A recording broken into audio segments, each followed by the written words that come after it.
What's up, everybody? Welcome to the best 120 minutes of your day. The Chop Shop, the nation's number one urban sports talk show, and also your midday sports happy hour. Yours truly, Robert Hatter, alongside Jim Hicks, coming to you live from Houston, Texas, but we're broadcasting all over the world via Facebook Live and YouTube Live. And today, is Baby Friday. The Chop Shop is not aired on Friday, so we consider this our Friday. Somebody just was the first person to come on the show. Put yourself on the screen so we can know who you are. Say hello or whatever. I want to see who it was. Somebody gave a thumbs up already, but I can't see them on the screen yet. But it's okay. It's okay. I'm gonna find you. I'm gonna find you. But what's up, everybody? I mean, I can't wait to get this show started today. It's going to be a unique show. I try to make all of them unique, but it's going to have some twists and some turns in it. And I can't wait. That my girl Belinda is in the building. Um, it's going to have some twists and turns in it, but we're going to get through it. We're going to get through it. Facebook, I'm going to try to keep you on as long as we can. You know what y'all be doing over there. I haven't figured it out. It's something that I can't. If it was in my power, I have you here every day. Y'all just got to wait till I get back on. Y'all just shut out. Y'all just shut off the chop shop right then. So I guess the Robert Hatter page is gonna be shut off right behind it. Let's see. Let's see if we're gonna keep it today.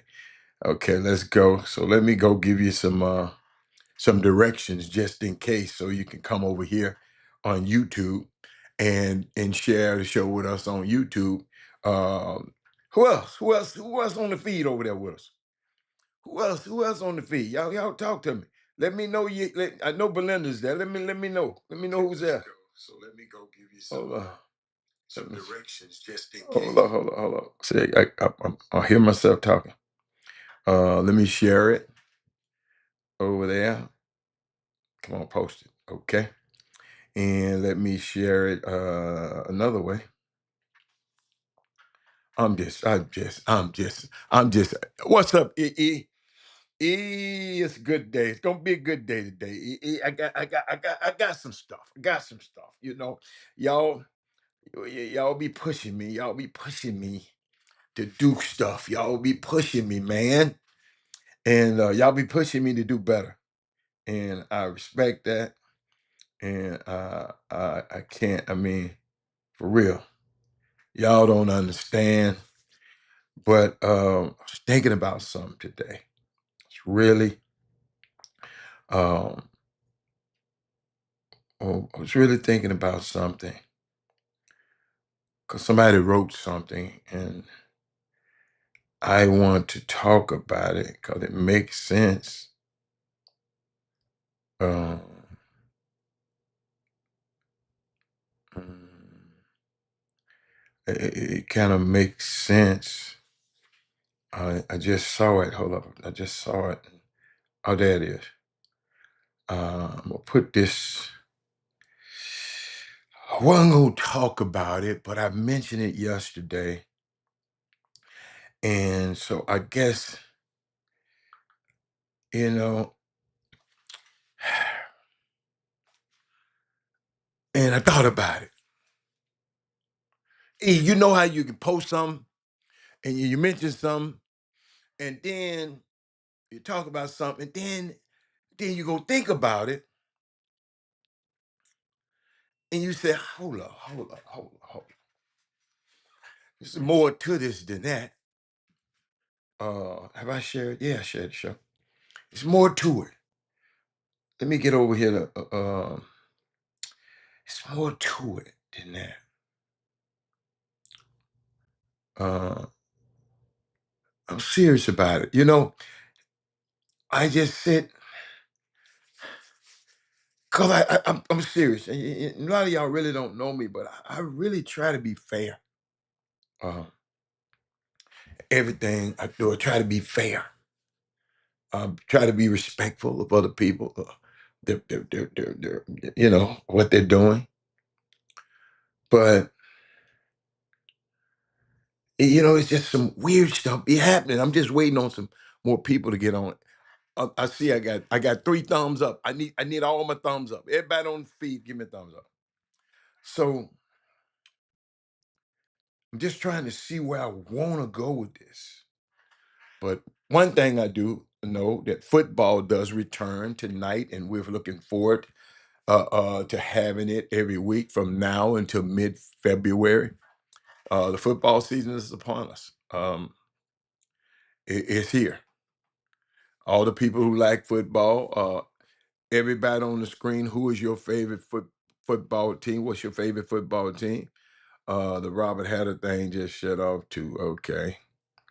I ain't mad no more. Y'all notice I used to get kind of like not upset, but I used to be saying, "What's wrong with this thing?" But now we got YouTube. YouTube ain't playing. They said, "Okay, Mr. Hatter, no matter what's happening, we more powerful, and we're gonna make this thing happen." I said, "Okay, all right, okay." Well, I just tell the people that on Facebook just come over here. Just come on, just come over here with us. What's up, Daryl Anderson? But football returns. Yesterday, I forgot to talk about it because certain things.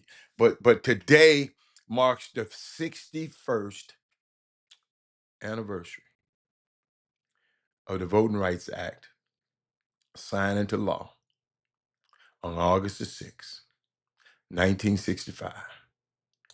It outlawed literacy tests, poll taxes in federal elections, and other obstacles to voting.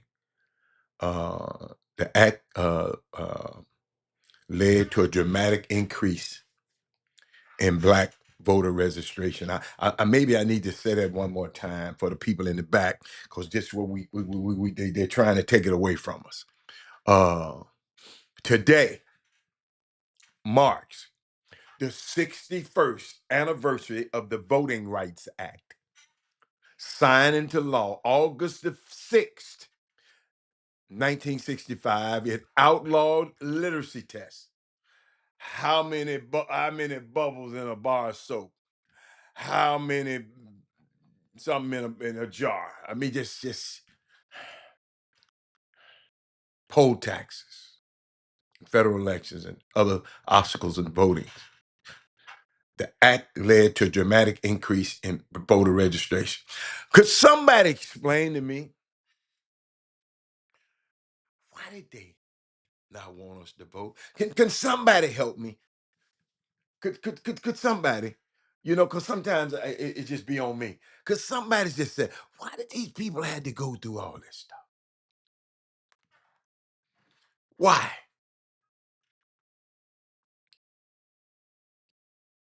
Can somebody else? Because these people don't seem to think voting is important. Is important. Uh, uh, you know, that is Moody.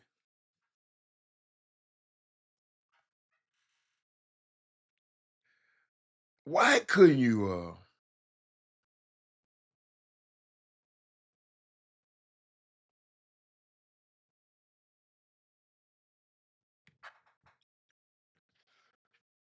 I mean, why? Why?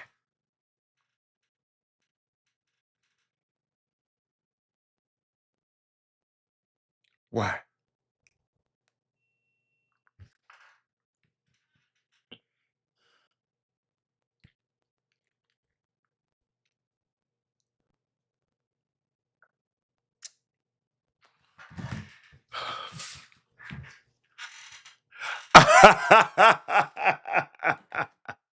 Hey, no, it don't, Rob. It ain't work yet. It ain't work yet, Rob. It ain't work yet. It ain't work yet. Cause what? You ain't practices on it. I didn't say it was gonna magically work. In golf, it don't magically work, Rob. I'm just telling you. Cause you're gonna go back and go back into the same thing. You just got to work on those things. It ain't finna work right now. You might not see it to 6 months down the road, but you got to start working at it. It wasn't no quick fix thing. I didn't give you that for quick fix. A quick fix ain't gonna work for me. It ain't gonna work for nobody.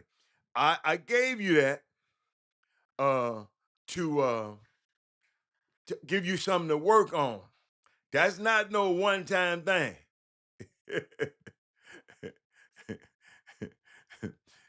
I gave Rob a tip about golf, and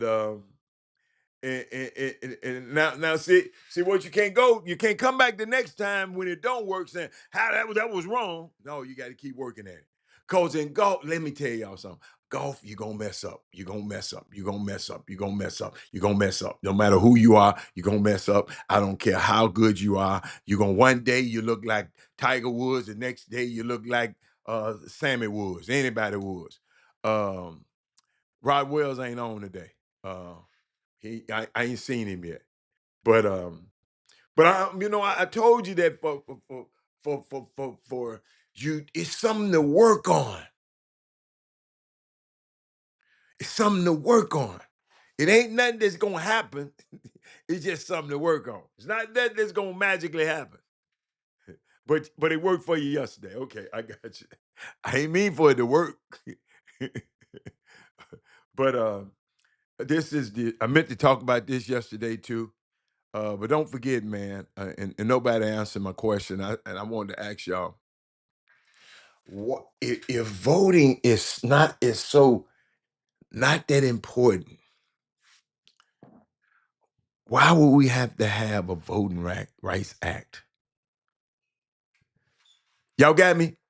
Why would we have to have a Voting Rights Act signed into law August 16? Ain't nobody said nothing to me about it. 1965, it outlawed literacy tests, poll taxes in federal elections, and other obstacles of voting. The Voting Rights Act led to increased black voter registration. They used to wouldn't you come in somewhere to vote, they'll kill you. They shot Medgar Evers in his driveway because he was trying to teach people, educate people to vote and register the people to vote. They shot and killed him. Why? Could somebody tell me why? Okay, I got you. If you don't know, okay, I got you. I got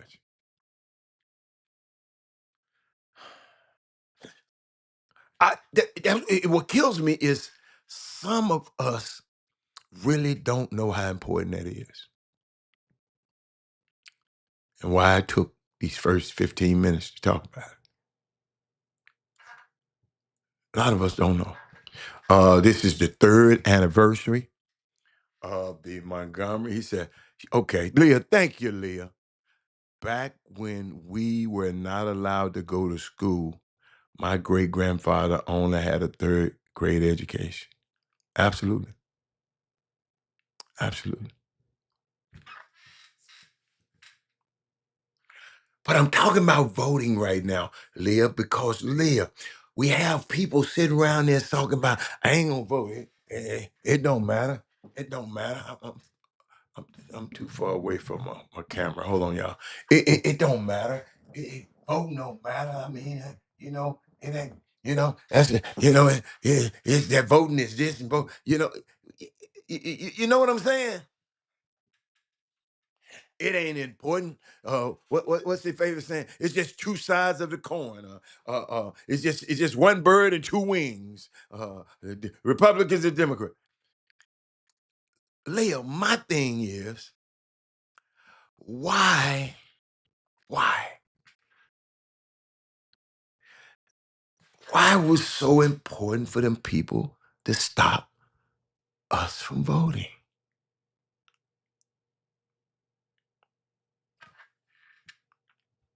That's why I got good at golf, cause they said we couldn't play golf well. That's why I got good at tennis, cause they said we couldn't play tennis. I'm different. When people tell me what I can't do or what we can't do, I'm trying to be proficient at it. Tell me what I can't do. But when I think about this, August 6th, 1965, I know that in my mind, in my head, August 6th, 1965, Voting Rights Acts had to be passed.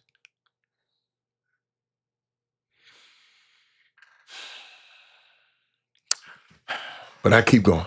I keep going. Because I have nobody commented on what I just asked. And maybe y'all didn't hear me. When you hear people say, I'm going to repeat it again. When you hear your friends talking about voting ain't important,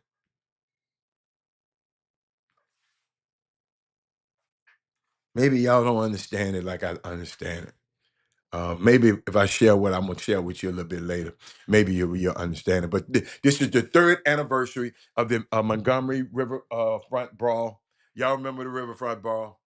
August the 5th, 2023, a docking dispute at Montgomery's Riverfront Park escalated when a pontoon boat of occupants assaulted the black captain, Damian Pickett, drawing bystanders into the chaotic fight captured on video. Now, on the 3rd anniversary, people share the original footage, and I'm going to share something with you today. And the memes and the tributes, they call it fade in the water, Cherteenth, with the with posts like "Happy Fade in the Water Day," and wishes for chairs to land true across the backside of bigots. Um, uh, what else? Though it led to a misdemeanor charges and guilty pleas, and the event endures a lighthearted symbol of community pushback marked yearly by raised fists and emojis. They call it brawls. What is it? Brawlaves? I don't know. It's crazy. But I was just thinking about it. I'm gonna talk about it a little bit. Then I'll come back to some of y'all. Um, some of y'all. Wait a minute. Where my boy? Hold up, y'all. Here, I got to go back to. I got.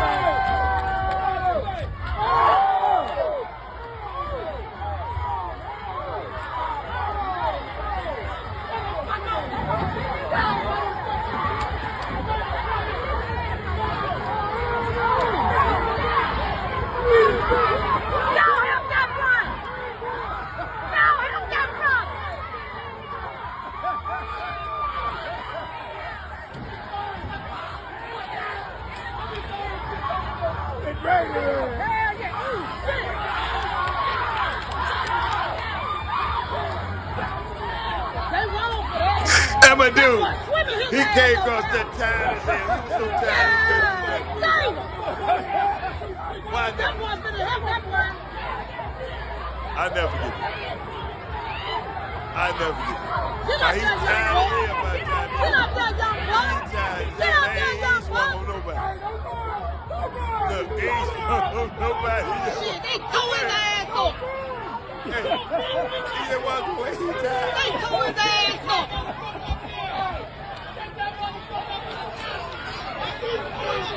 We got action, baby. He ain't finna do nothing. Arrest their ass. Oh, Lord. Hey, man. Y'all just had to be. Baby. They ready to move some. They ready to move some. He ready to run. Yeah. What's up? Y'all was talking a minute ago.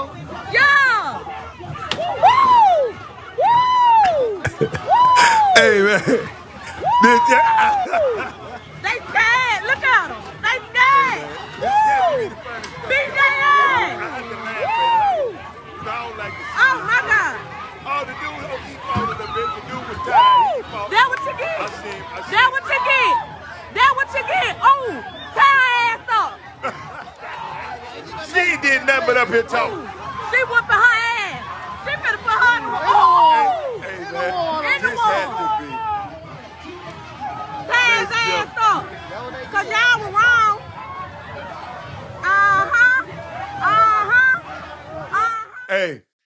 that's this the third the third anniversary of that, man. And y'all don't understand. The day before, as a group of black women was praying over those waters and dropping for something that happened. They were celebrating something that happened, and they was just the day before that happened. They was praying over them same waters, and this happened the next day, and I'll never forget it. It was a unique time, real time on the show. We had a good time with it, but I asked y'all a minute ago is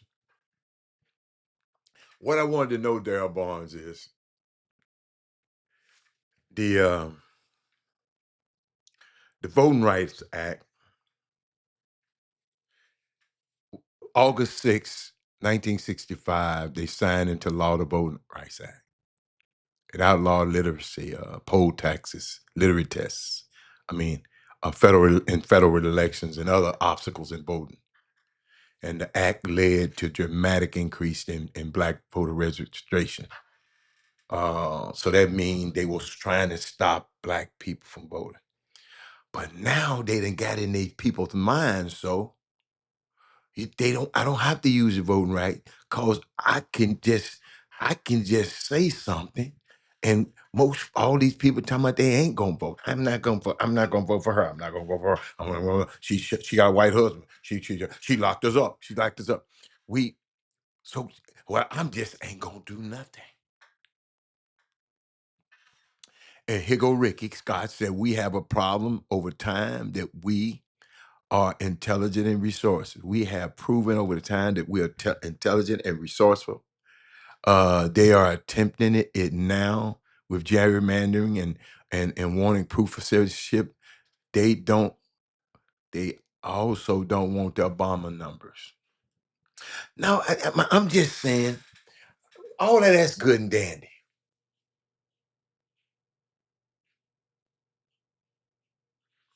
but it's something about that vote, and I'm gonna explain to you a little bit later. Barry McDonald.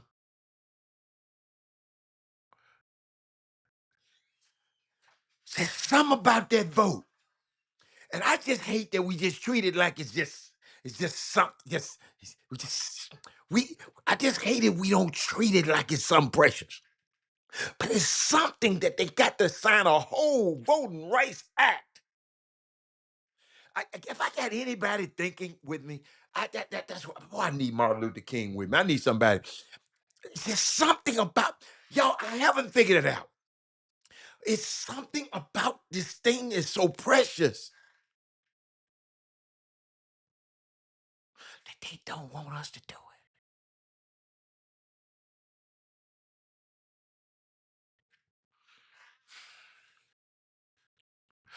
What? If it's that precious, we need to be. Oh my God, we need to treat it like it's some platinum or like it's some diamond. We treat it like it's some it's zirconia.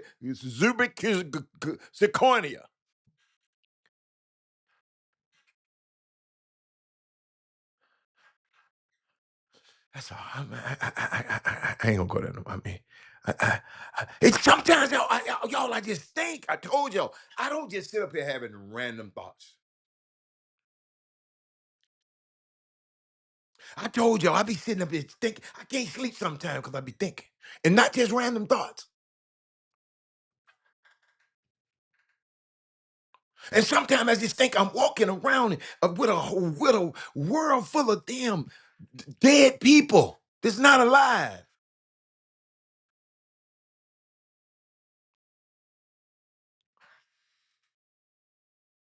And I just want to be able to have me enough money to get a whole lot of dirt and bury their dead ass and get them all out the way.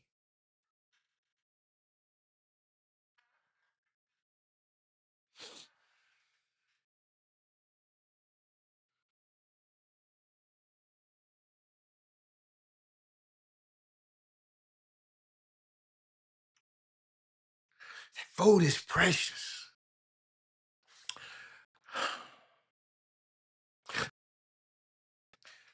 And that's what happened with family ran businesses. They don't have hands. Success without a successor is failure.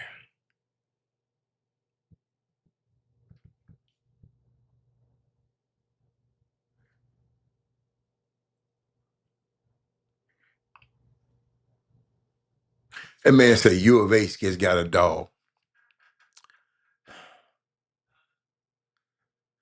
What you mean by that, Darryl Bond?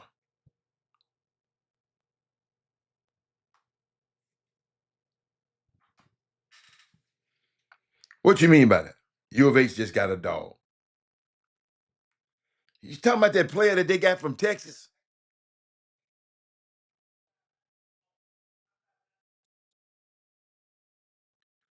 Did he help Texas win anything?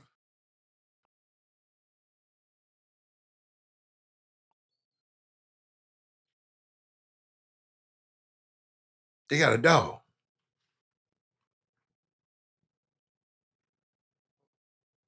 They got a fifth year singer, a senior. What's the kid name?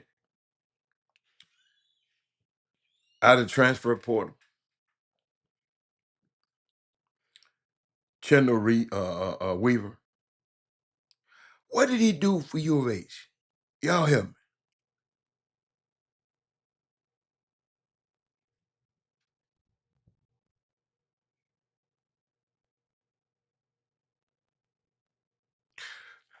The man wanted to come back,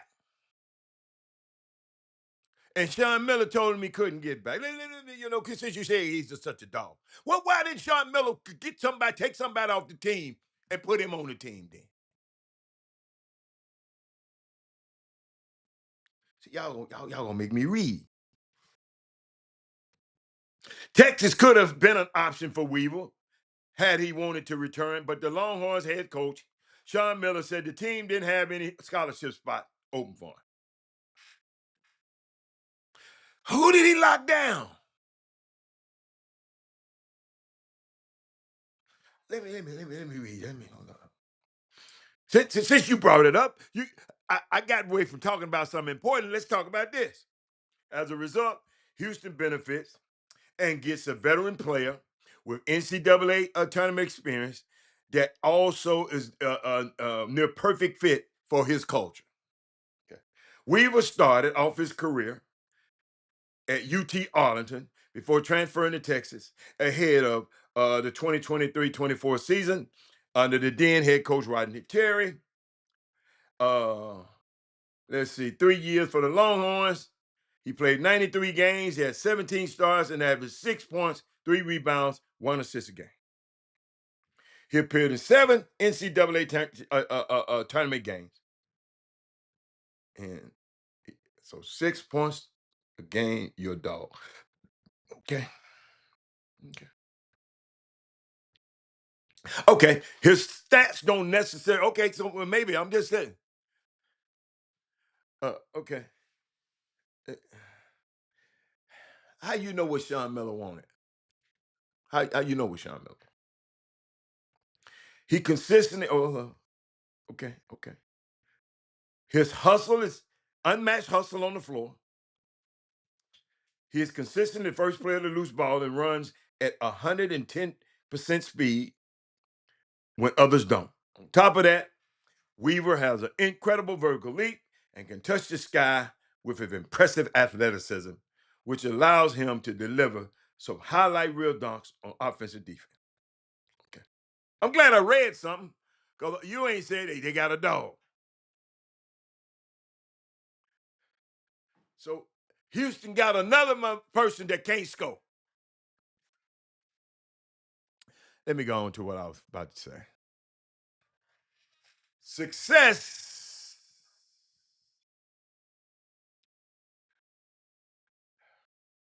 His mama told you. Okay.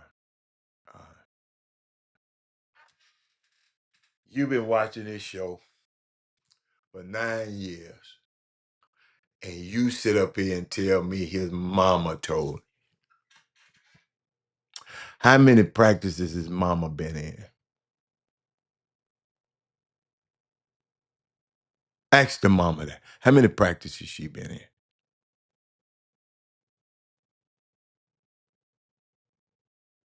I know some mamas right now and told me a coach don't like the kid. That's mamas all over the damn who kid ain't playing. Who kid didn't do this. That's mamas the coach don't like. Man, that I cannot believe you just said that, Darryl Barnes. Y'all, let me, because his mama told.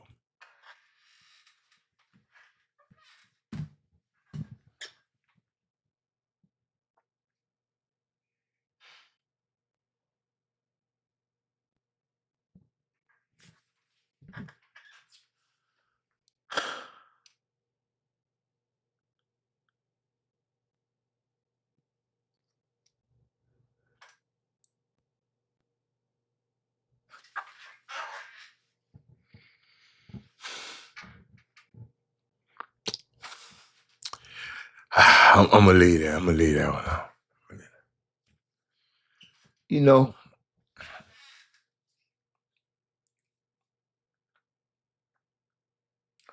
You know, some of y'all.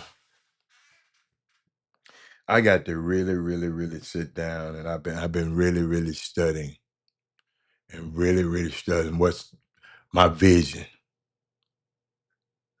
Uh,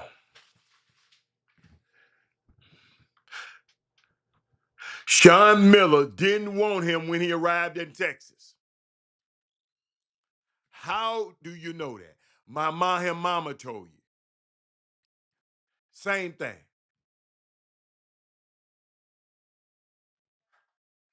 So if you don't want somebody, you don't like them. How the hell that's a big difference? I don't want you. I don't like you. I don't want you. I don't like you. I don't want you. I don't I don't want you, but I like you. I don't want you, but I like you though, but I don't want you. He he just not that into you. Uh are y'all, are y'all believing some of this stuff? Can y'all see this? I never said coach didn't like him. I said he didn't want him. That's a big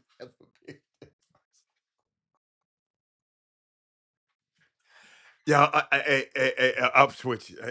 Hey, King Sticks, King Sticks, you got to be with him. You got you and Barnes and y'all the same place. Wherever y'all be wherever y'all be at before y'all come on this show. Please, I don't ever want to be there.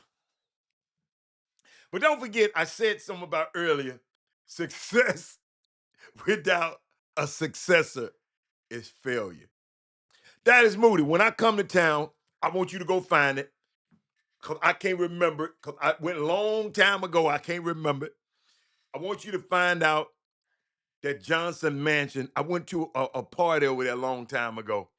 I forgot the name of this street where it is, man. I want to go by there. The Johnson Mansion. They said the mansion is still there. I don't know who owns it now, but I want to go back there. Uh, I don't understand.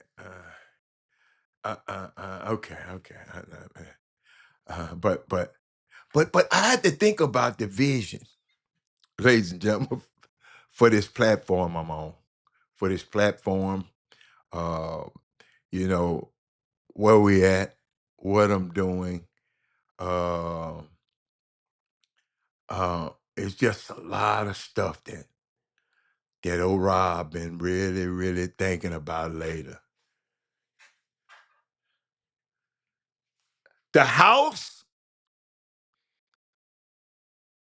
the actual house that they used to stay at, no, it ain't near no hotel. It's out in a community. No, no. It's out in a community. I forgot the name of the community. I'm gonna tell you just later. No, it ain't behind no damn. Ain't no hotel where I went in. No, it's a community where all the rich white folks live. And he was the first black person over there. Man, I can't think of the name. But God, ah, man, I can't think of the name of it. No, I don't remember no damn Drake Hotel out here. It was every house out there is a monument. Oh, maybe I was. I don't know. I don't know. But let me keep going. Let me keep going. But y'all, I was thinking about something, right? Really, y'all be, uh, uh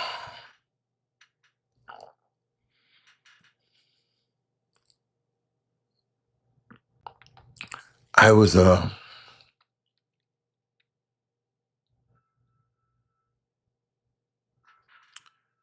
should have marked it. But I was just thinking about the vision, like I said, for this show, right? And I was just sitting there thinking,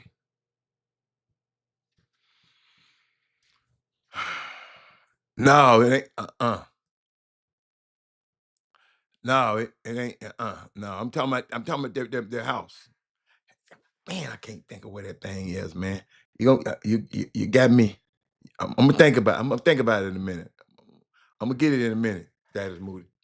But when I think about the vision of this show and the vision of this platform, it's a lot of things. I mean, cause I got some things that I want to switch up, the things I want to do, and and the greatest gift God ever gave to men is, I think, is not the gift of sight. I really think it's the gift of vision. I was just thinking about because you got to have vision. And the reason I said that, I said, why? Because sight, Eric, is the function of the eyes, and vision is the function of the heart. So when I think about this platform, think about not just what I see, it's about the Gold Coast. It's the Gold Coast. That's the name of it. Gold Coast. That's the name of it. I know you over there Googling now. I know I remember the name. I just can remember the Gold Coast. Ain't no damn Drake Hotel up there. That is Moody. But let me get back. Because I was thinking about, the platform and the show, because there's a lot of people trying to pull me in 100 different directions, but I got to think of the vision, right? Uh, oh my God, somebody sending me, let me put that on silent. I'm sorry, y'all. I hate that. I hate that. It's Gold Coast. That's what it. That's what it. Gold Coast. All you had to do is you give me the name. I remember. Eric, Eric. That man talking about Drake Hotel. Wasn't no damn Drake Hotel nowhere near none of these big old ass houses. But I said vision. And one thing I learned, Eric, is sight is limited to the capacity of our eyes, right? But vision is limited only by the boundaries in our imagination. When I'm thinking about this vision, I'm thinking about Eric. I'm thinking about Thaddeus Moody. I'm thinking about Darryl Barnes. Thinking about everybody. I'm thinking about Belinda. I'm thinking about everybody, Sonia. When I'm thinking about where we gonna go in the future.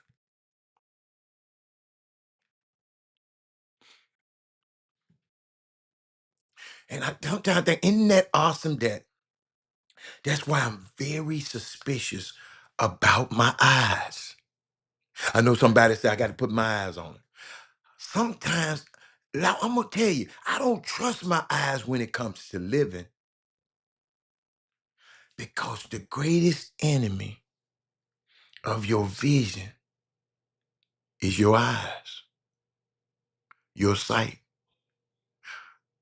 because sight restricts you to the present right now, this show right now, today. But I had to think. That's why entrepreneurs, they always considered crazy. Bill Gates was considered crazy. Bezos, crazy. Mark Zuckerberg, you know y'all, they say he was crazy because they kept seeing things that other people eyes just don't see.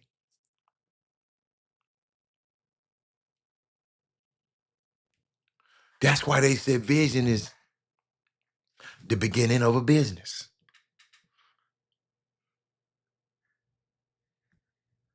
There are Barnes, you and your wife started your business.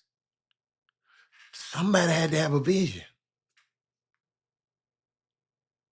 Eric, your wife started doing those things she's doing. She had to have a vision of this.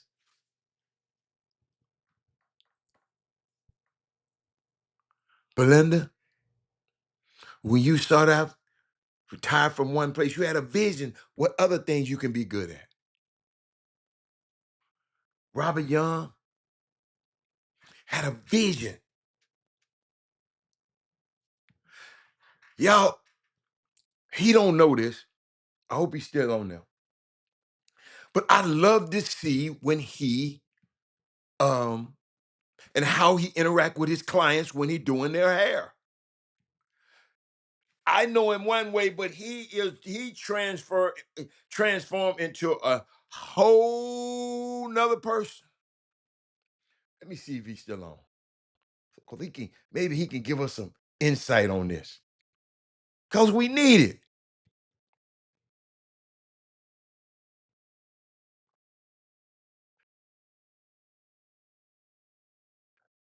I see them watch him.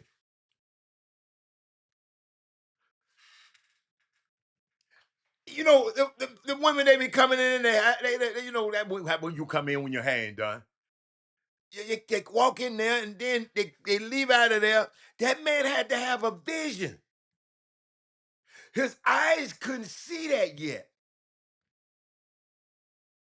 Because what he saw on her head.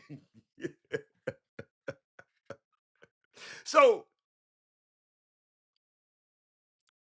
it's what I'm seeing on this platform. I'm trying to see past what I see. Y'all got me?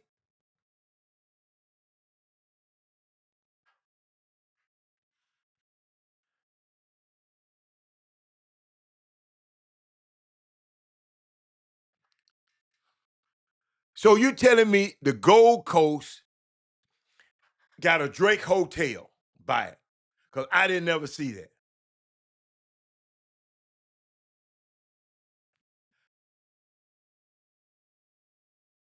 So you telling me the Drake Hotel is near the Gold Coast? That what you telling me, Thaddeus Moody? Because you ain't gonna let it.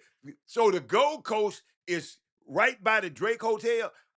Maybe when I went, I ain't see no damn Drake Hotel nowhere near this. All I saw is these damn mansions. I didn't see. I didn't see the Drake. Maybe I didn't go that way. Okay, that's all. I didn't go that way. But let me keep going. Let me get because I'm thinking about something right here. I'm watching. Eric, I'm watching. You have to see something so clearly. You have to describe to people who can't see it. That's what I was doing yesterday. Describing to my people around me. They can't see it yet. And I was just I was kind of messed up. I was not messed. I was like, oh, okay. All right. And it's hard explaining it because they can't see. I told I give the example. It's like I'm up in a helicopter and they on the ground, right? So when you're up in the helicopter, you can see far away. But if you're in a car, sitting in your car, you can't see nothing but you at that intersection. We just call that your present circumstances. I can see where you're about to go and where you need to go and where you need to steer away from traffic. Because you go that way, you're going to be stuck in traffic for 2 hours. If you go this way, it's clear sailing. Y'all feeling me? He said, Rob, sometimes, Rob, the vision is so big, you can't take it all in at once. He said, as you do show by show, God is revealing it to you. That's why I love the show. It helps me birth my vision. Y'all, see, listen, I didn't put that up there. Let me let y'all need to hear what that man just said. That man just said some powerful, powerful, powerful stuff right there. Hold on, let me. Yeah, yeah, I'm gonna let y'all see what he just said. Wow, wow. This right there is how awesome this platform is. Right there.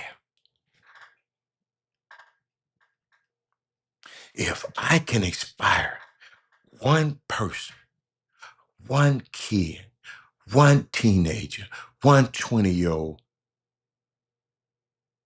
to help reveal their vision,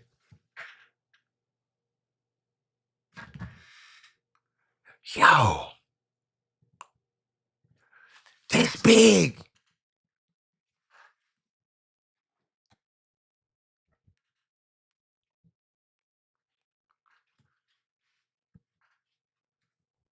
This big. This show is so eclectic and so broad. I can start talking about vision, and somebody can come up here and talk about a basketball player that the University of Houston just signed. Bless his little heart. Look, Kendall Weaver. And then get right back into the vision and get right back into the show. Y'all amazing. Y'all are amazing. But then I saw something that kind of got to me. I saw something. I saw something kind of got to me last night. And I hope baseball don't turn me off, because baseball be acting crazy. Have anybody? I, I got what I got? I got Jordan Walker for St. Louis St. Louis Cardinals. Now I got Jeffrey Young. But 175 walks. And again, he will put a show on when he strikes somebody out.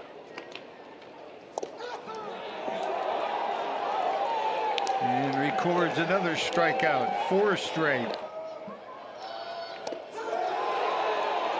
And a strikeout as Yawn strikes out the side and letting the Iron Pigs know about it.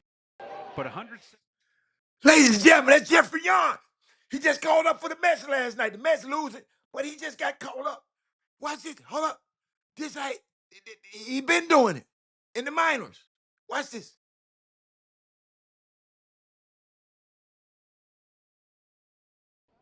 The 2-2. Swing and a miss. And Yan with a 360. Let me get out of his way.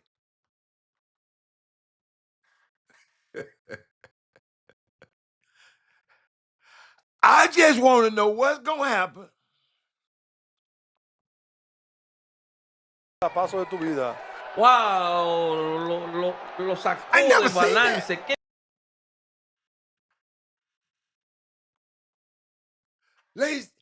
Ladies and gentlemen, Jeffrey Yan, Y-A-N, before last night, the hardest pitch from any of the Mets pitchers this season was a 99.5 miles per hour by what is his name? Kodaya Senga. Jeffrey Young threw 8 fastballs harder than that last night, including 3D. Hold on, some triple digit heaters. Let me see if I got a couple of them up here. Let me put it. This is what this boy was doing last night, man. That man don't remind me nothing of no damn Dontre Willis, big old slop ass. No, that is Moody. Hell, no. Big sloppy. That dude there is shape. This Jeff. Hold up, y'all. But watch him. Can't speak no English, though. What's it like leaving to all those boos from the home crowd? ¿Cómo se sintió cuando los fanáticos ahí te estaban buchando cuando ya saliste del inning ahí? No, de verdad no le hago caso, siempre yo me mantengo mi ritmo y ellos pueden vocear porque ellos pagan para ver juego y yo sigo a mi jaula y gozarme mi momento. Yeah, honestly, I don't think about that. They can do whatever they want. They're paying their tickets up. If they wanna yell at me. If they wanna boo me, they can do whatever they want. I'm in my zone, and yeah, I'm gonna enjoy my game any way that I want to. What's it like leaving to all those boos? Ladies and gentlemen, he started playing pro ball in 2014. He blew out his elbow at 19, didn't pitch in pro ball for 5 seasons. During that time, he worked as a roofer, landscaper, and a delivery driver. He was playing in the local Sunday league for a team called the Expendables. Let this man celebrate. But but the problem is the first person hit a home run off of him is gonna be Comedy Central as they round the base, cause they gonna be doing the duck walk. I mean, cause I know I do to him. But that's amazing. Man, Dontre Willis didn't do nothing like this man. Man, ain't no comparison to that is booty. But then, I mean, no. Nothing compared to that guy.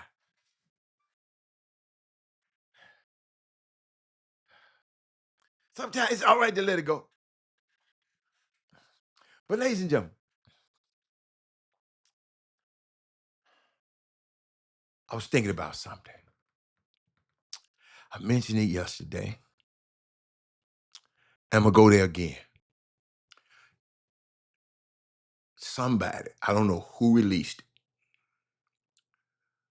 but the people who were moving Mellow Ball's stuff, they took videos of the place and posted it.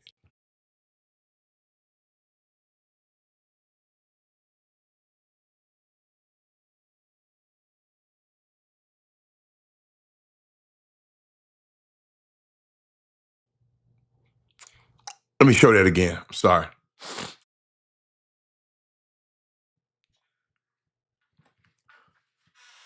It posted it. And I had to go take a look at it last night. Think about it. And it's a penthouse. Matter of fact, I think it's the same penthouse that Michael Jordan used to have. Then Cam Newton took over. And then Mellow Ball. I think, if my memory correct. All of them in the same building.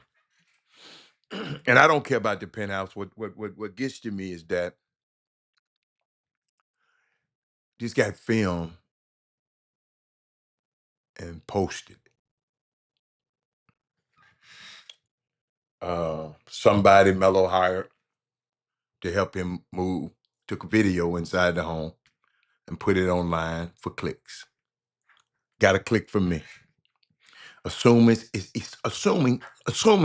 it's even real. When I thought about it last night, it's a guy's private space. I thought about me. If somebody did that to me.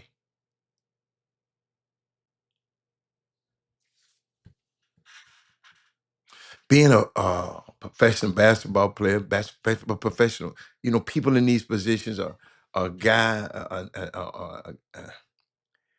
with some money.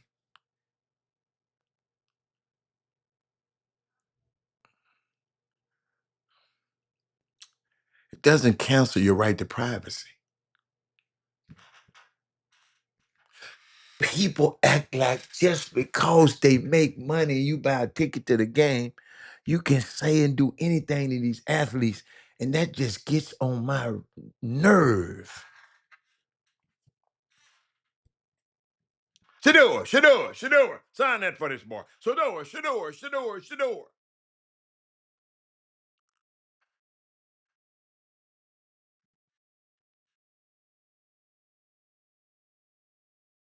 This is how guys end up needing an NDA to hire a mover, order food, get your house clean. Everybody. You let near your life becomes a potential leak. Beyonce got a $50,000 NDA.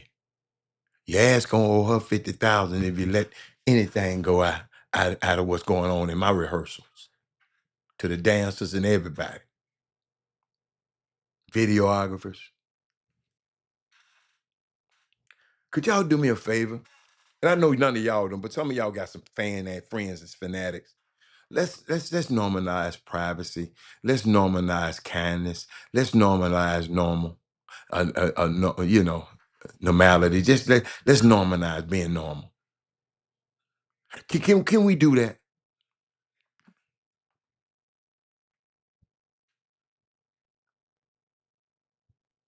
Can we do that?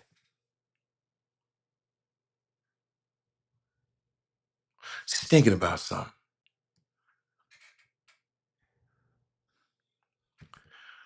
I don't even want to go there.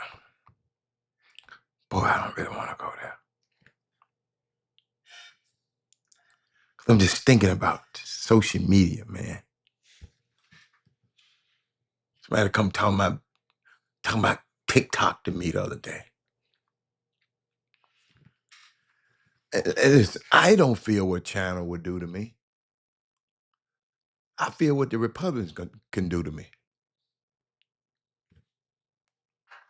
The United States Republicans is more threatened to my liberty than China.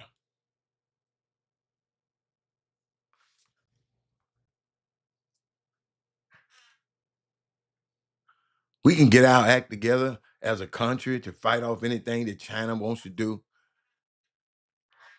They want to do something to me. They have to travel a long ass way and have to cross these borders. They can do it cyberly, but why would they? They just want my money. I'm afraid of cyber attacks on our grid. Yes. I'm afraid of deep espionage and our weaponry. Yes, I am. I'm afraid them undermining U.S. interests overseas in Africa. Yes. I'm afraid of the things that they're doing in the Congo and in South Africa.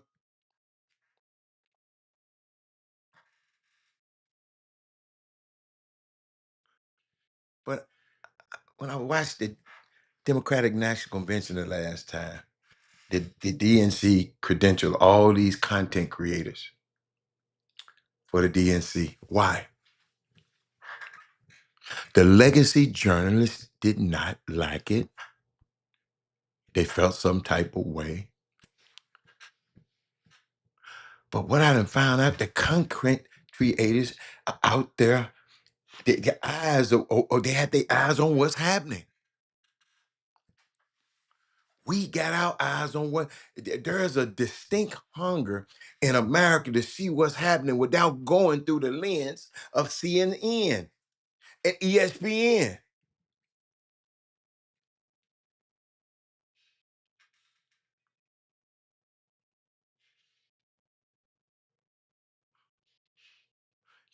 They want me to see this, but not that.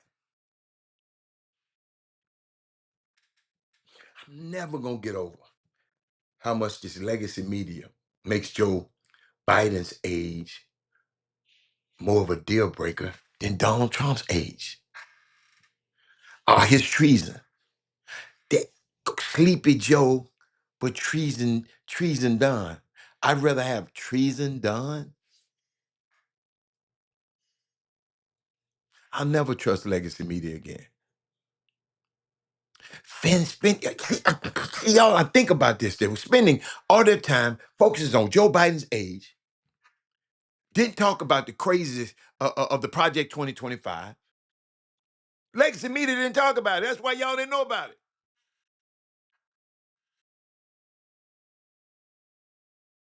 You know now about Project 25 because the Chop Shop and TikTok told you. That was never on mainstream media. Wonder why? Where's my water?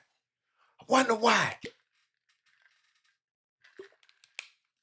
Now I found out mainstream media is picking up from social media, not the other way around. Mainstream media is not only lazy, but they also under resourced. They ain't got no, they laying off their staffs. And I was just thinking about that, y'all. When and I don't know if y'all saw this. I want to laugh, but I do it after I talk to Joe first. Let me holler at Joe right quick. Cause I got some. I got some. Y'all get ready. I got something for you. I got Woo. 713 call Joe. If you been injured, Joe Steven Law Firm. 713 call Joe. Car wreck, truck wreck, let Joe confirm. 713 call Joe. Need a pro on the K, let Joe take over. What's up, Houston? This is attorney Joe Stevens. I'm a former Houston Rocket with over 20 years of experience in the insurance industry and a decade of experience in the courtroom. I know how insurance companies operate, and I know how to fight back. 713 call Joe. 713 call Joe. Ladies and gentlemen,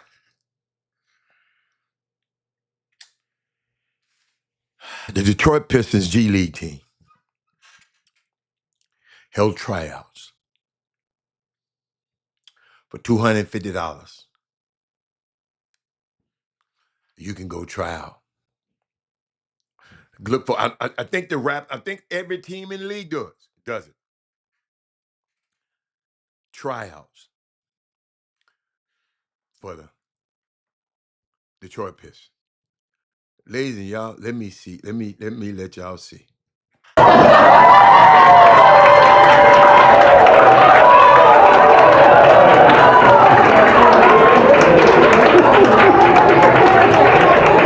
next pick of the Motor City Cruise draft, Team Motor City selects Hendrix Clement de Keats from Opal, L.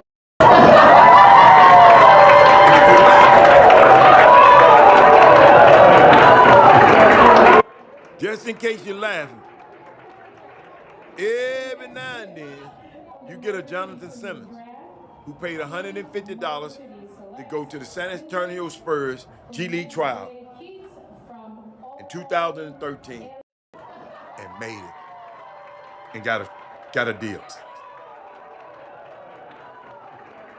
This real. 250. You can get in there. Where Slick Rick at? Where Rick Wilmore at? All of them waste their money. King Sticks, why don't you go in there and try to play? All y'all guys who think y'all can play, it's an opportunity for y'all.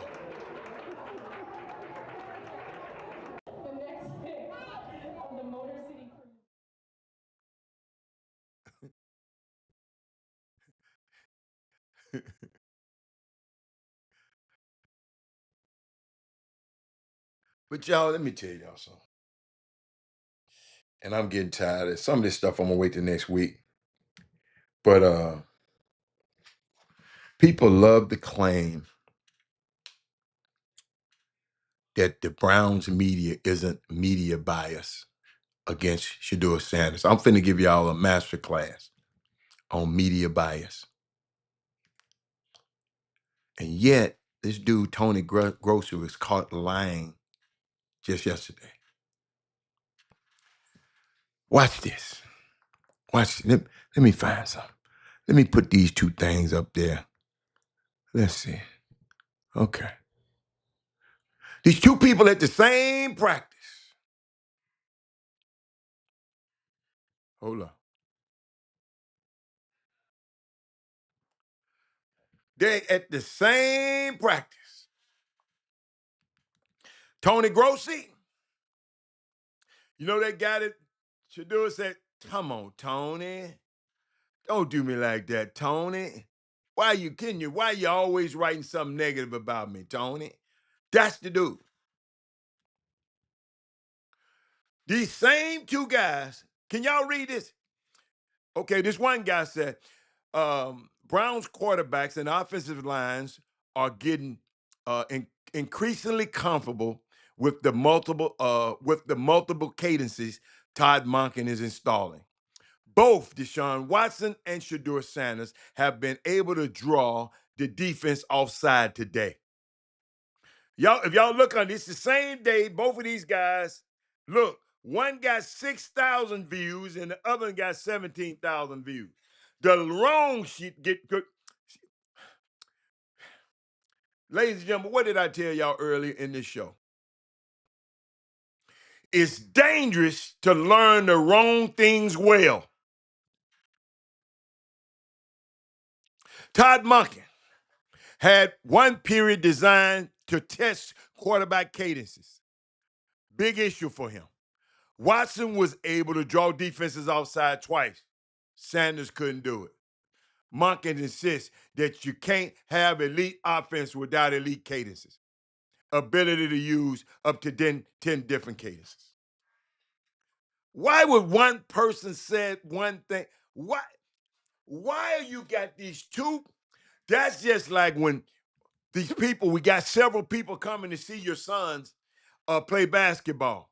And one dude has said, "Oh man, he cooking." And I sit there, I'm telling y'all, I'm at a game one time. And this dude tweeted, said this kid was cooking. And this kid was terrible.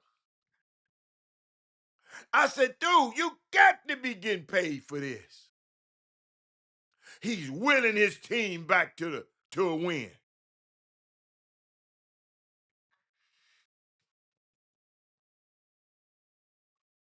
Do y'all understand what I'm trying to say with all this stuff y'all read? King Stick sending me these tweets about a girl talking about she gonna shoot Jaden Brown because he had a one night stand. All that old stupid stuff. Man, that stuff, the people would put anything.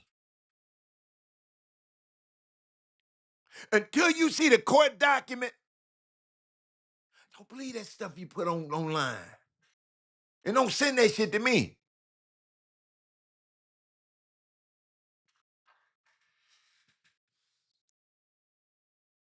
Sitting there thinking about this.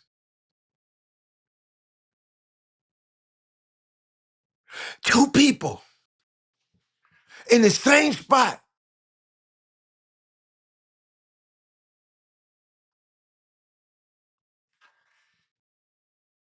Somebody lying. Let me put that stuff back up there. Somebody lying.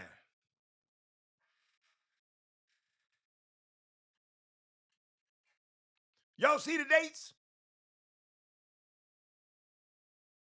Both of these people at the same practice. I know who lying.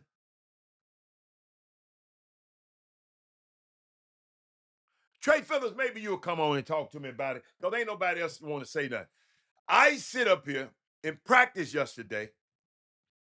By the way, Shador been 10 practices up. Then Deshaun Watson had they say a good practice. Then guess what I found out about the practice? They wasn't in pass. It was just short little passes, goal line things he was going through. And he built his stats of going 10 yards.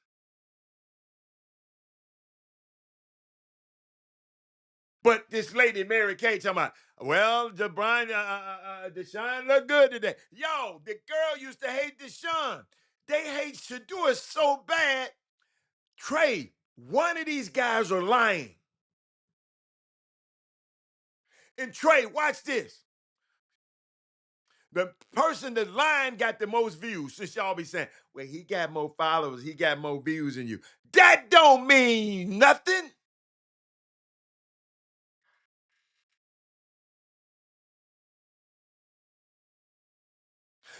Somebody lying. But evidently y'all don't care.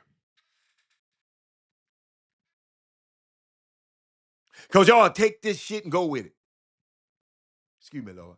Y'all take this mess and go with it. This bull crap. I'm going to do like Dion. Just bull crap and go with it. I can't believe I ain't got nobody going to comment on that. Not one person. Because y'all be looking at this stuff and y'all send me this stuff without vetting this stuff.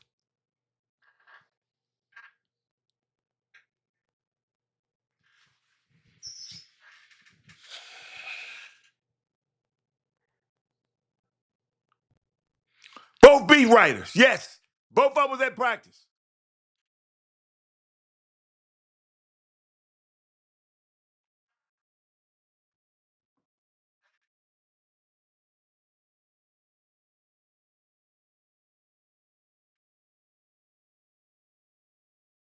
It's unbelievable. Trying to find it. It's unbelievable.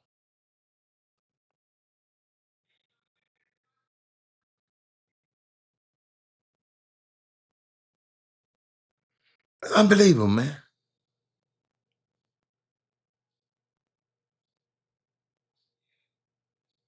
They let these people come to these practices and just say anything is about this boy. And don't nobody say nothing about it, but I am.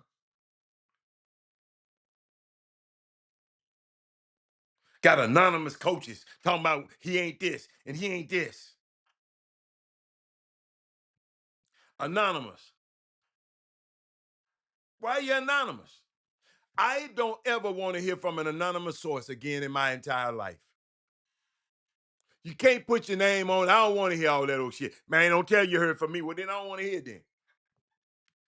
There's some people, ask people around me. Come telling me, well, you didn't hear it from me. Well, then don't tell me then. If your ass wasn't supposed to be talking about it, don't talk about it.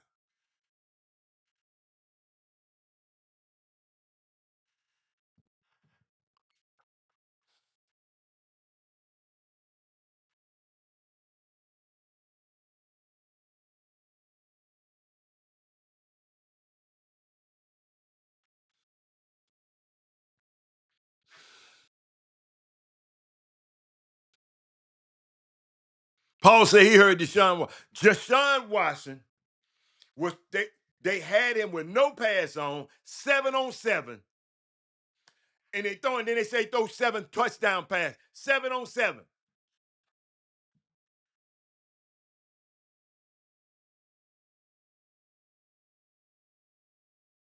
And Shador was playing against the ones in live practice.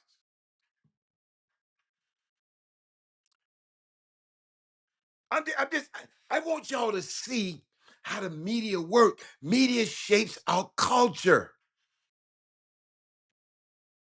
And we don't even understand it. They'll tell you some stuff about voting.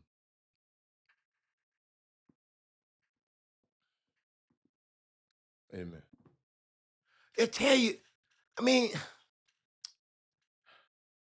what time is it?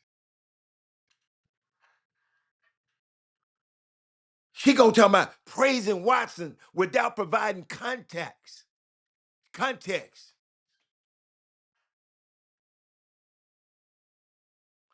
Did Watson finally have a good day in practice? Yes.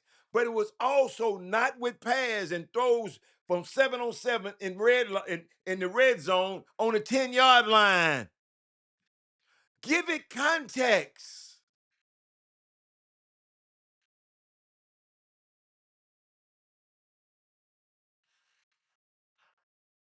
You don't deal with the media, man. You leave the media alone. You can't beat them. The pen is mightier than the sword. Eric. Eric asked me a question. How did I deal with the media? I didn't do what I did. I had friends in media. I go let them tell the real story. Let them fight amongst each other. That's all. That's all you can do. Just got to hope somebody's there, man. Because people like Paul, if Paul didn't have me talking, telling what happened yesterday and giving context. I'll repeat this, Paul, so you can know.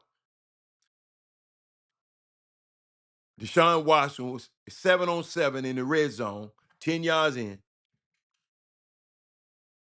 which was good. Nothing against Deshaun, but you got to give it context. He wasn't in that gunslinging.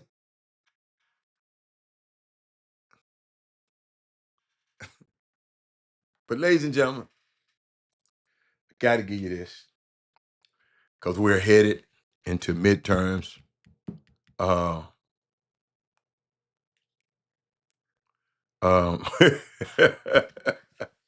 We're headed into 2026 midterm. Okay. And before, listen to me, watch this. Before you cast a single vote, there are things that I need you to be watching for.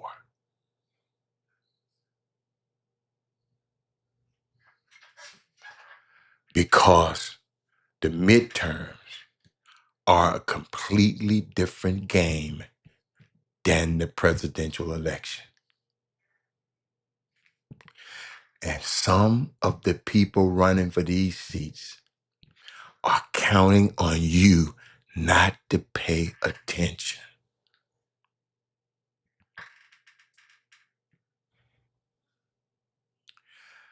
Now, I just want to be perfectly clear.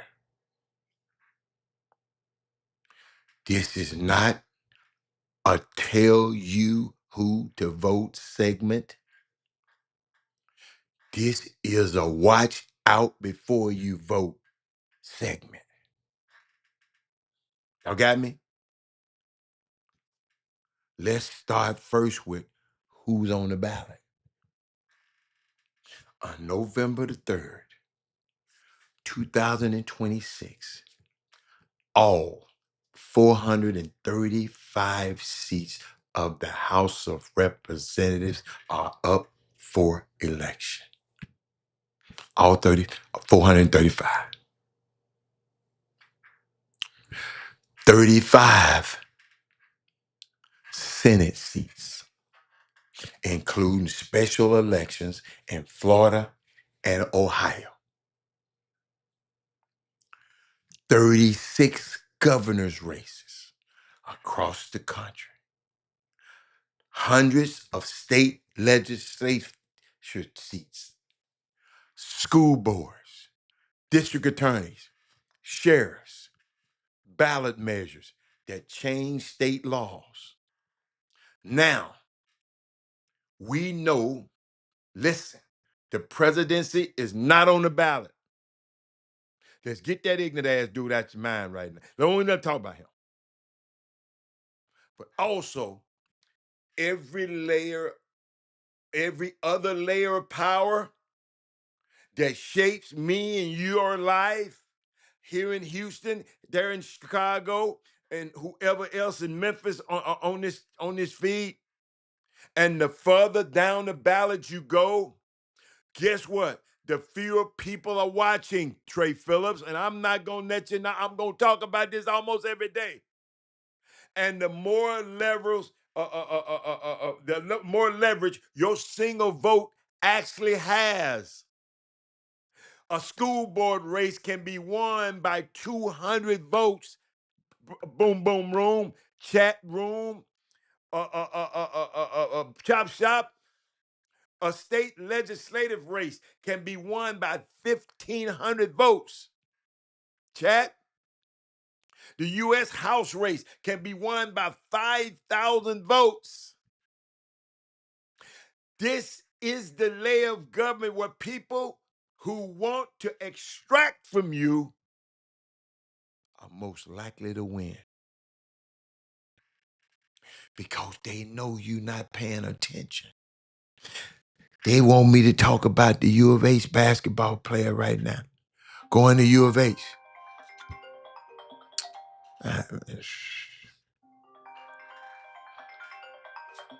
Man, get this stuff off my phone. I'm putting block on there. I just put block on them. Y'all got me? All the time my phone don't never ring on this show.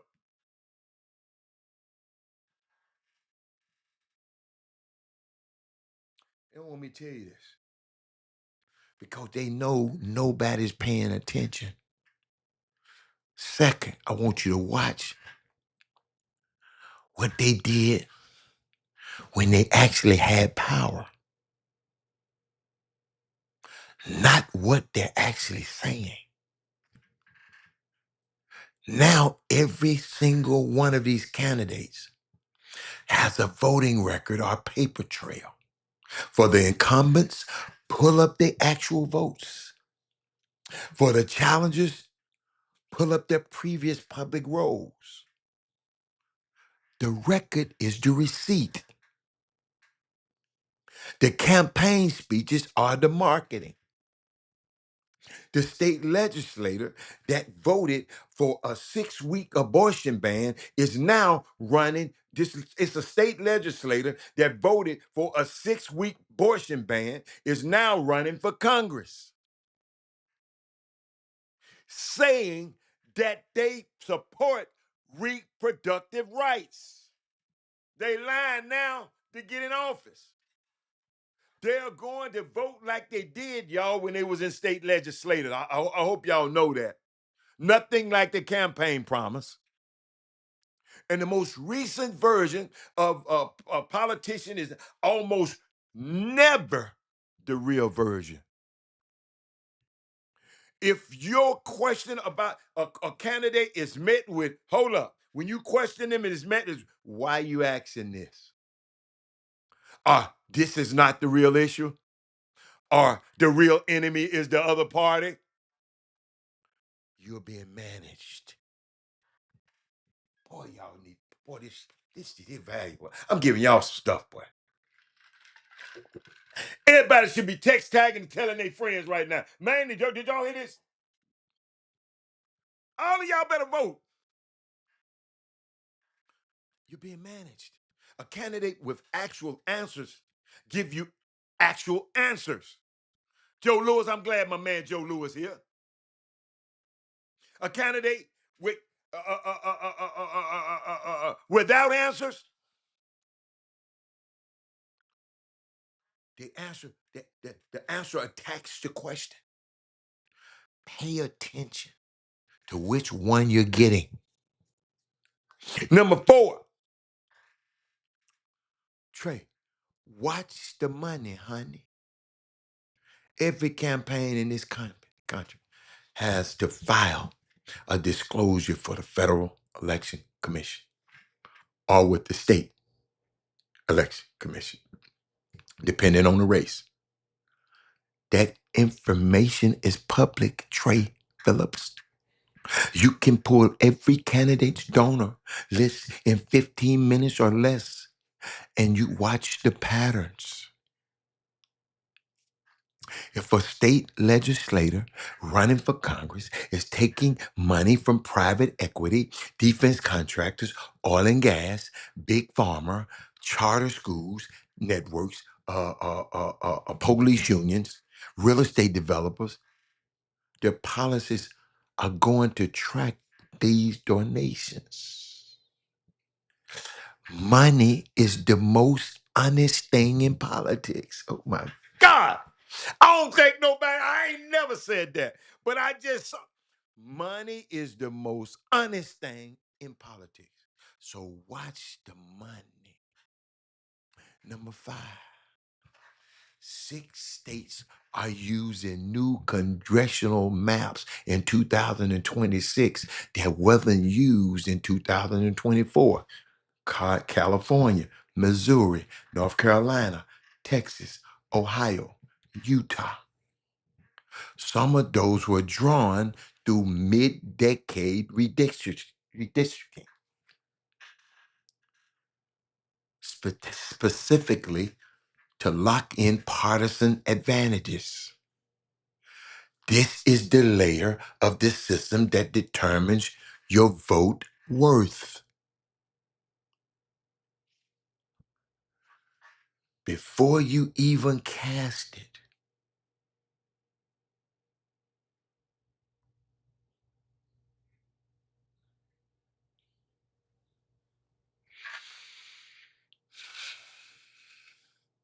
Money is the only honest thing. Money is the only honest thing in politics. It's going to show you. If you live in one of those states I just said, your district may have changed. So check your voter registration. Check your district number. Make sure your polling place did not move.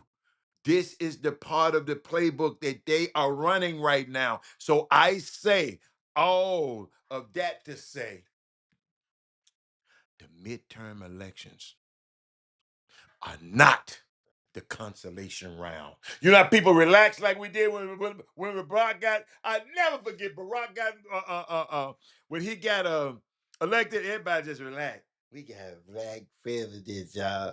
That president is black. I'm going to the White House. I'm going to watch. I'm going to the inauguration. I'm going. I'm going. I'm rock, rock, rock, rock, rock, rock, rock, rock, rock, rock, rock, rock, rock, rock, rock, rock.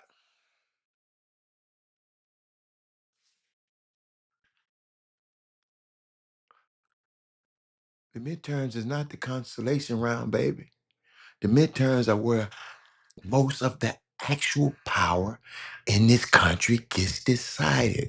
Have anybody ever told y'all that? Wherever your kids' school books get banned, whether your state has abortion access,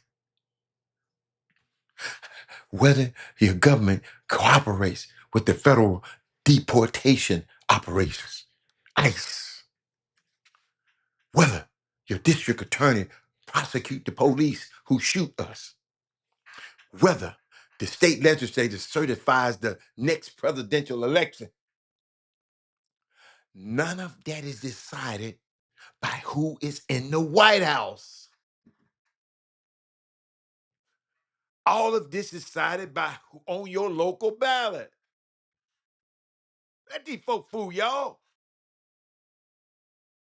Run the checklist. What's actually on the ballot? What does their record show? And then answering questions and not attacking you when you ask them questions. Who is funding them? Has your district been redrawn? Yes. Your awareness is a threat. Your awareness is leverage. Your awareness is the only thing that's ever forced these people to do anything at all. I can't believe ain't nobody. I ain't got no thumbs up on this. I can't believe. I can't believe. I'm wasting my damn time. But I'm gonna give it to the people who don't want to hear it. I just want you to vote like a person that's been paying attention because they are watching to see if you are.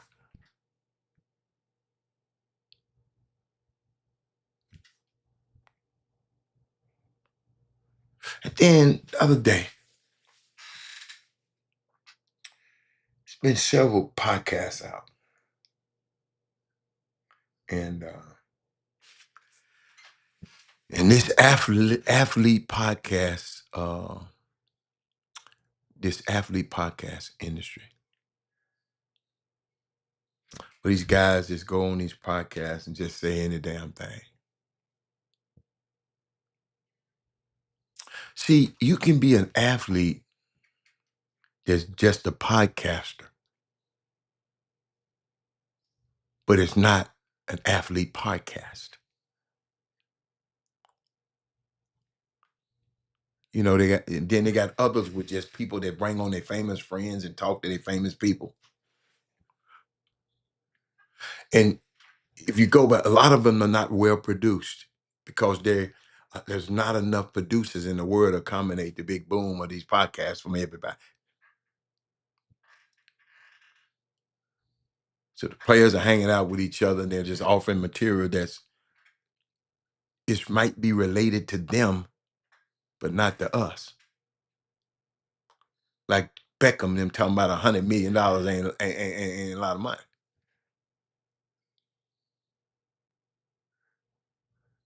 But I guess some people like to hear these people talk to each other. Because I ain't going to tell you no lie, I don't. And I try. They just ain't saying nothing but ignorant ass stuff. I just ain't got, no, sir. I grew up with a lot too much ignorance. I don't need no more ignorance. When you know better, you do better. And when they're talking to each other, they're sounding out of touch. You come telling us that you can't, 100 million ain't enough for you. Y'all, they might understand each other, but they sound ridiculous to the rest of the world. Think the boy Joe Hayden got caught up in it, CJ McCallum, Odell Beckham. Athletes discussing why $100 million isn't a lot of money. Not if you're trying to live like a billionaire, it ain't enough.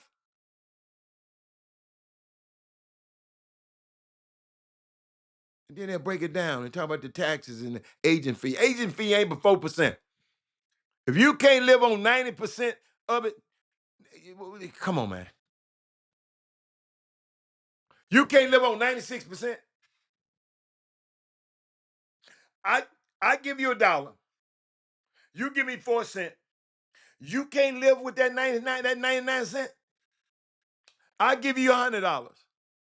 You give me 4%. I help you get $100. You give me 4% of it. You mean you can't live with that $96? Talk to me.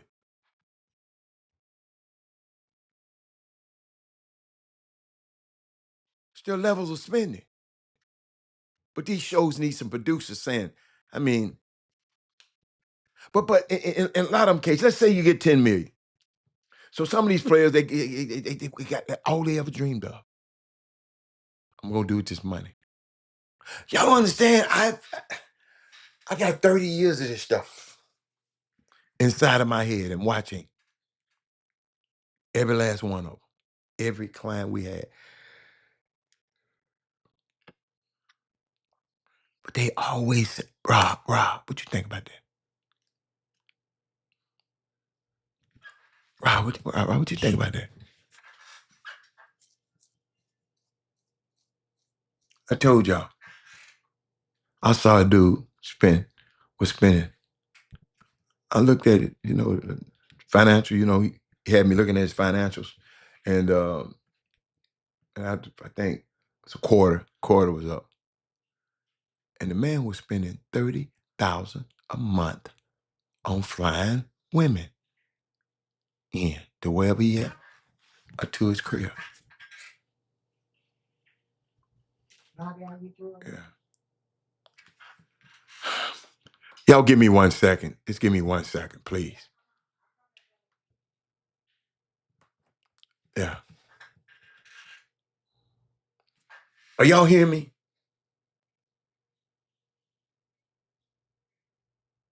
So that's 4 months. $30,000 a month. That's $120,000.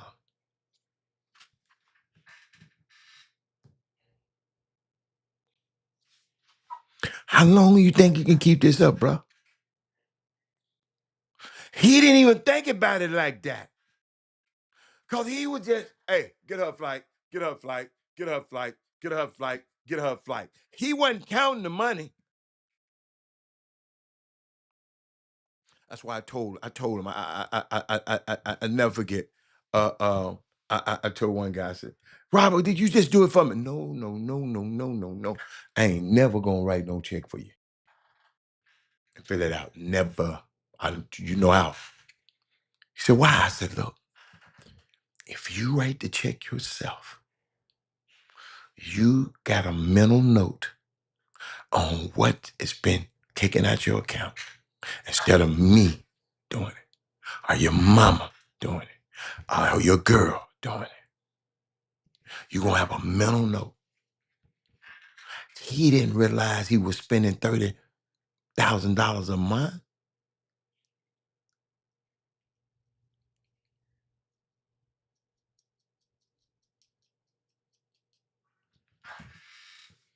Fly in, fly in. But a lot of these guys, they dream of what they would do when they get this money. Get mama a house, get the brother a house, get so-and-so a house. Man, when you make 10 million, you really ain't gonna have about 6 million to spend. Okay?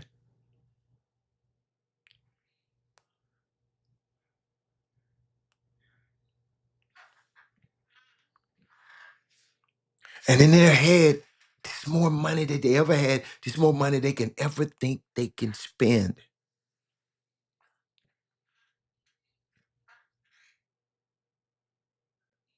And then they actually find out that you can actually spend it all.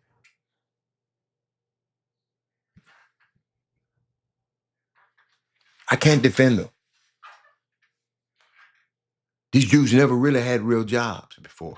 Finding out about taxes is a mind-blowing thing to them. Man, you mean they take all? Yeah.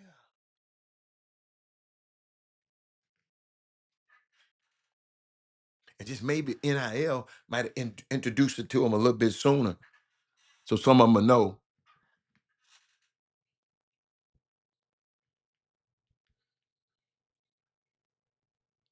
But a lot of these shows they be putting on with these guys, them dudes just say anything. Cause they said, well, they gonna do some numbers on social media.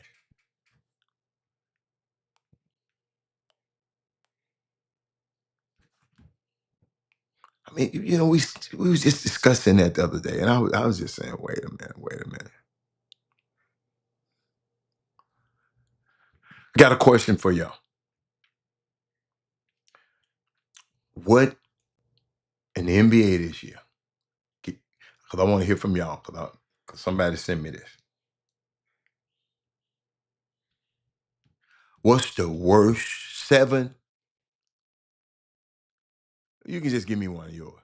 What's the top? Let me just tell what it takes. What are the worst offensive moves? Excuse me, the worst offseason moves this year in the NBA? Give me one. Everybody, give me one. In the offseason, trades and the free agency and the moves and get Russell Westbrook has not been picked up yet. DeMar DeRozan has not got picked up yet. I think he's gonna get picked up soon. He just got to figure out where he gonna go get that money because they ain't finna give him no money. What y'all think about a player like DeMar DeRozan? He ain't never won nothing ever. But what are the worst offseason moves of Jaylen Brown got a of this season, of this offseason? Oh, he having this introductory press conference right now. Jaylen Brown. Hold on. Did y'all get it? Y'all hear me? What is Jaylen Brown introductory press conference in Philly? He ain't had his yet. LeBron had it? LeBron ain't had no introduction. No, he ain't had no press conference yet. But they had a picture of Joel Embiid at practice, workout the other day, looking real good. But could that be AI? Oh, here he is. Let's see what he's talking about. Hold on. Time goes on as we start to spend time with each other, get on the court, and have conversations, etc. But I'm excited to just be myself. I think that's one thing that I can promise the city and the organization and the coaching staff that I'm gonna come in every single day and be myself, put my best foot forward, lead with my integrity, lead with my mentality, and lead with my capacity and my will to win. So we'll figure out the X's and O's and the ins and outs, but winning is the agenda. So that's the first thing that's on my mind. Hi, Jalen. Over here. Adam Aronson from Philly Voice. You've played against this team more than any other in your career. I'm curious, you sort of alluded to it, the process of not just turning the page on your 10 years in Boston, but sort of processing that this team that has been a rival of yours for so long is now where you're going to be. Just what has that sort of been like, and how have you sort of processed that aspect of it as someone who's competed against this team for so long? Yeah, as someone who's competed against Philadelphia for a large amount of time, one thing I can say is the fan base here is incredible. Like they really get behind the guys. It's one of the harder playing arenas to be in, you know, with the intensity level, with the engagement. So with the fan, they just, you know, you could tell that they love the city and the team here. I'm waiting. Nobody has off-season move that. Let me give y'all a couple of them. Since y'all don't, you know, I'm gonna give y'all a couple of them. I'd say the Lakers. They gave all that money to Walker Kessler. That's one. Who else? The Knicks letting Mitchell Robinson go. I think that was bad. The Bulls take on Nick Claxton without getting any assets. I don't understand that one. The Pelicans doing absolutely nothing. Like they terrible and they still didn't make a move. I don't understand that one. The Sun trading for Miles Bridges. I didn't understand that one. The Wizards giving Trey Young, I told y'all this a long time ago, a max contract. I wouldn't have never gave that a max nothing. Who else? And the Garrett Trent Jr. $64 million deal with the Bucks. Those are the three. Seven that I think that was terrible. So that was you know, just a little something to give y'all. What else? And another thing, man, because people, it just, I can't get over this LeBron stuff. Oh my God. People laughing at me, telling me I cannot believe. I said, no, it ain't that I'm just giving you facts about him. I ain't no fan of LeBron, but I'm watching stuff that he's doing. I'm watching his power that he have. I love the power and the control he have. He said, will the Greek Freak really help Miami with what they got? Yeah, hell yeah. Greek Freak, wherever team Greek Freak's on. Greek Freak won a championship. Who else was on this championship team that year? Let's go. No. They didn't. Hey, Lori, that was fake news. I meant to tell y'all that too. That was premature. I said it was premature. The guy just ain't been bought out yet. And this owner just understand. I put it like this, Lori. I'm glad you said that, Lori. Drew Holiday want to get bought out. But this new owner, that fired 70 people when he first with his cheap ass and don't bring you check out the hotel, ain't no late checkouts at the hotel. That owner right there, uh, he don't believe in paying them. Drew might be stuck up there. Now, Drew wants to be bought out. But this new owner, man, I ain't never seen nothing like this in my life in the NBA. He different. He different dude. I'm glad you brought that up, Lori. But people keep talking about, when people go, what kind of guy would go to the team with the best record?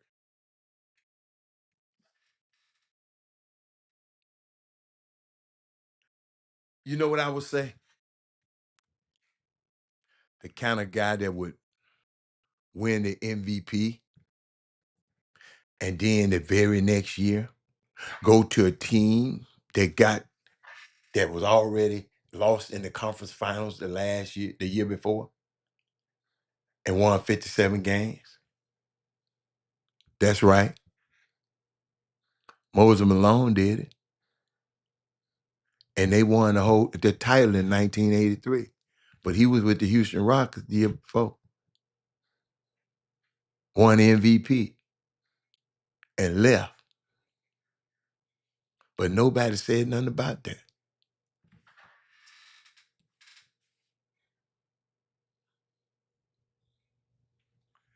Damon was right.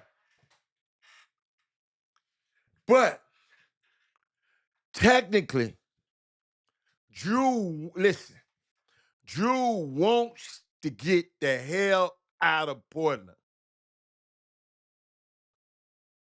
So Drew agent probably put that out. Because I would have did it. But don't be surprised now if he don't get bought out. Sometime it's going to happen. Yeah, they fired the TV analyst. They fired everybody. That man said Bobby Portis was on. Man, hold up. This man said Bobby Portis. I said, name me somebody who can play with Giannis when he won the championship. And this man talking about Bobby Portis. Bobby Portis is terrible, man.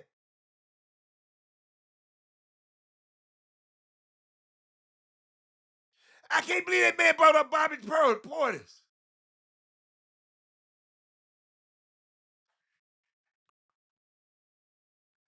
If you don't do tax planning, the government takes 40%. Baby, if you are an employee in this tax bracket, it's 39%. I don't care how many tax planning you get. Y'all got to realize these are employees. These ain't owners of businesses. Now you can do other stuff with your money, but when you are a employee, you sign. Them players sign the back of the check. They don't sign the front. Now the owners get all the tax benefits of it, but the player, his income is taxed, and then he get taxed separately through the season in certain cities. It's called a jock tax.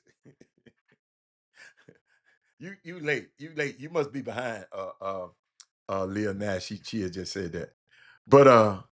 But did nobody mention, did nobody go by what I just said? Everybody talk about LeBron. Did nobody never talk about Big Mo?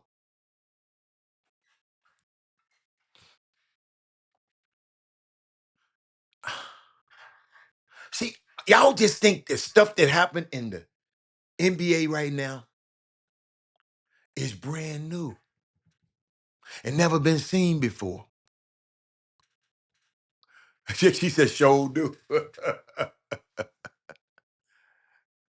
Get my player out of this situation. Absolutely. Man, Drew Holiday wants to get out of there. And they didn't put that out there. I mean, and guess what? The owner come back and said, nah, hold up. The owner come back and said, listen, watch this now, Lord. The owner came back and said, I ain't buying nobody out. So if he should have just shut up. Something gonna happen. Middleton can't play dead in a Tarzan movie. Y'all keep telling me these dudes that can't play. Middleton. In other words, Giannis won a championship with nobody.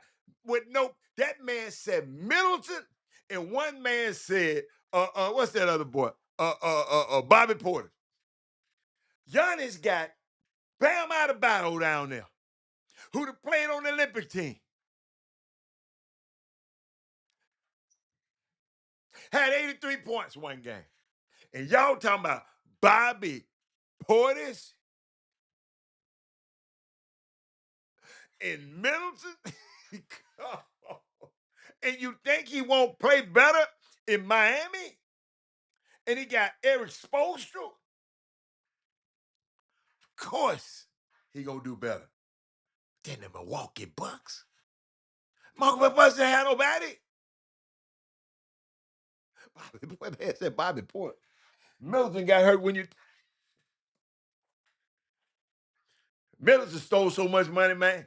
He's a thief. What else I got? I think I had something else for y'all. Nah. Nah, I ain't gonna give him that.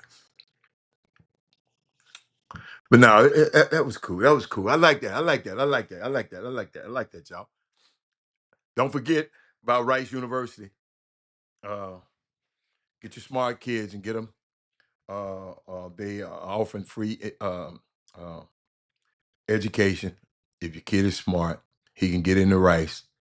And your mom, if you make less than $100,000, everything is free.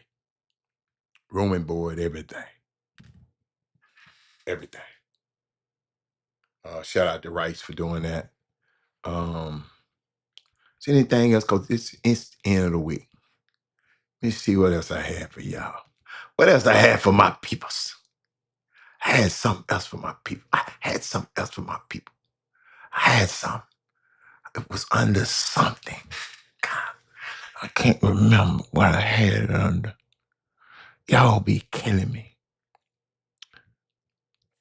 For one of these days, y'all remind me to tell y'all about them I think, what's them guy's name? Let's see. I'm trying to see how I'm gonna tell this story. Trying to see how I'm gonna tell this story. About the biggest steal in NBA history. The biggest deal in NBA history. And it might have been the biggest deal in American history. And I told y'all this story years ago. And this story didn't just happen on a basketball court. Just so we get this straight. Didn't happen on the basketball. Wasn't no steal on the basketball. It was the settlement between the Selner brothers and the NBA in 1976, in which the Selner brothers make millions off the NBA. But how? Check this out. Selner. They keep messing in there. The Selner brothers. The brothers are Daniel and Ozzie Selner, American businessmen from the textile industry, right? They had this dream of owning an NBA team. They began their pursuit in 1993 when they tried to buy the Detroit Pistons, but they were unsuccessful in their pursuit. So they looked at other options. They looked at the ABA, and the ABA, they were able to buy the Carolina Cougars in 1974. They knew the ABA was in a bad state, and that the merger with the NBA would happen inevitably. They knew they was in a bad state, but they wanted to, they didn't knew the Hornets was gonna come up years later. But they decided to move the team to St. Louis, where the Cougars became the St. Louis Spirits. The reason for the move is that St. Louis was the biggest city at the time that didn't have a professional basketball team. With that, the Selner brothers thought that their chances of owning an NBA team would increase by moving their team to what? A bigger market. So in 1976, their merger actually happened with the NBA. It was a reality.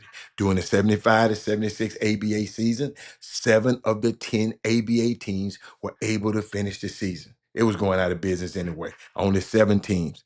The others had to fold because of financial reasons. I told y'all basketball wasn't big business until Michael Jordan came, and Larry Bird and Magic Johnson came. In the 19, hold up, in the NBA, the ABA merger, the NBA decided to take 4 teams from the ABA to the NBA, and they were the New York Nets, the Pacers. I told y'all the other day, San Antonio Spurs, and the Denver Nuggets. The 3 teams that were left out: the Virginia Squires, who folded a month before the merger, then the Kentucky Colonels with Otis Gilmore. I never forget them, who were brought out of the league for $3 million. They bought them out. The NBA tried to do the same thing with the St. Louis team, but the Selner brothers said, no, no, no, they don't. The Selner brothers were very unhappy about not being included in the NBA merger. Because what? All the time they wanted to be in the NBA. After all, they had moved the team from Carolina to a bigger market for the purpose of increasing their chances of what? Getting in the NBA. So Silness had an intense meeting with the NBA as they badly want to be part of the NBA. Seeing that they were not going to make it, they had to settle with the NBA. Here's the deal that they got. The NBA bought out the St. Louis, the Spirit of St. Louis, paying the Silner brothers $2.2 million. But the Silners, they wanted more. Watch this. They demanded a part of the television revenue that the other four ABA teams would get from the NBA. I'm just settle for this. I want part of the revenue them other four teams get.